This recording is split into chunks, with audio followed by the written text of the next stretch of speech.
Little man, you're crying, I know why you're blue. Someone stole your kitty car away. But if I'm talking to him and I'm here, it's sort of my... It's your shot, yeah, so it's there. Don't mind me. Kind of, I think, come into pairs. okay. 50-50, and is that it, or not?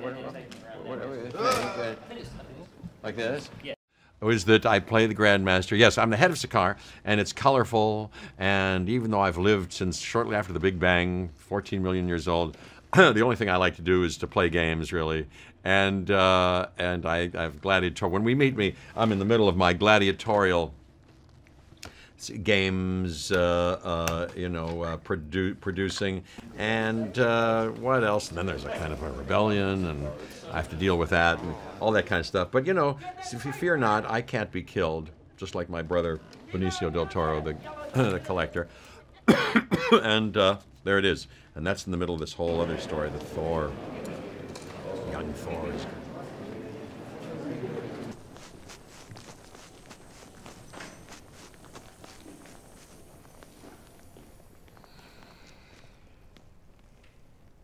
Like when you come along here, not high, but sort of like low, Yeah. and then you just go.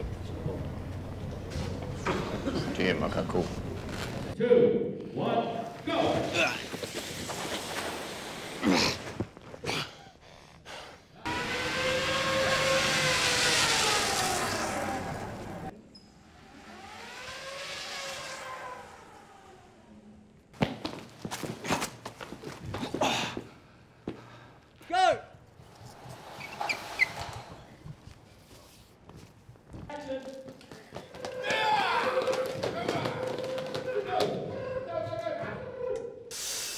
I think the objective from, even years before we'd written the script was to change this film up in some way. I think it all started to feel a little bit familiar and predictable, and I called Kevin Feige and said, we got to do something different here. And he agreed, and was incredibly receptive. And then we had Taika come on board, who had the same attitude. And so yeah, it was about changing the aesthetic look, the hair, the hammer, the costume, everything, the world that we, were a part of, the universe, the music, everything.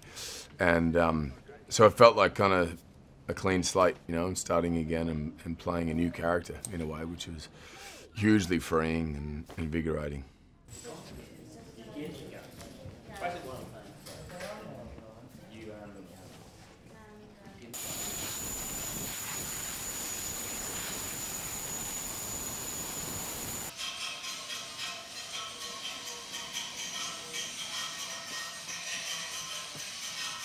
I think there's a vulnerability to him, and then accessibility to him that wasn't there prior, I think the first time I played the character was about making him, playing a god, and then being sort of ethereal and godlike and speaking a certain way and moving a certain way. But the problem is with that is that then it's good for one film, but then after that you sort of hit a ceiling and you have nowhere to go. And so this film was about kind of stripping that back and having a greater access to that vulnerability and relatability about, he's one of us. He has the same problems that we all have. He has the same insecurities that we all might have, or the same sort of concerns or fears or whatever.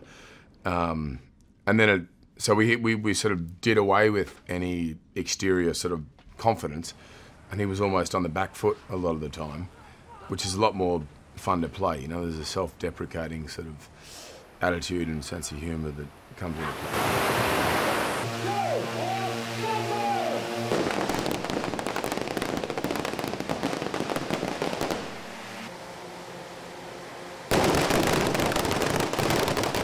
My vision originally was just make Thor the coolest character and make him the most entertaining character, otherwise don't call the film Thor. And we wanted, and Chris had already said this to everyone as well, he's like, I want to do something where I'm not doing the same thing, I'm not treading water again and again, I want to change the character up and make him more fun and just have an adventure. And so, and Marvel are very responsive to when people want to do that stuff. So I went in and my vision was just that, make it fun and colourful, and look, that poster, it's like, it's got to be like that. It's got to be like the comic books that I grew up with, where it was like splash pages and Kirby art, and it's fun and like vibrant, and you know,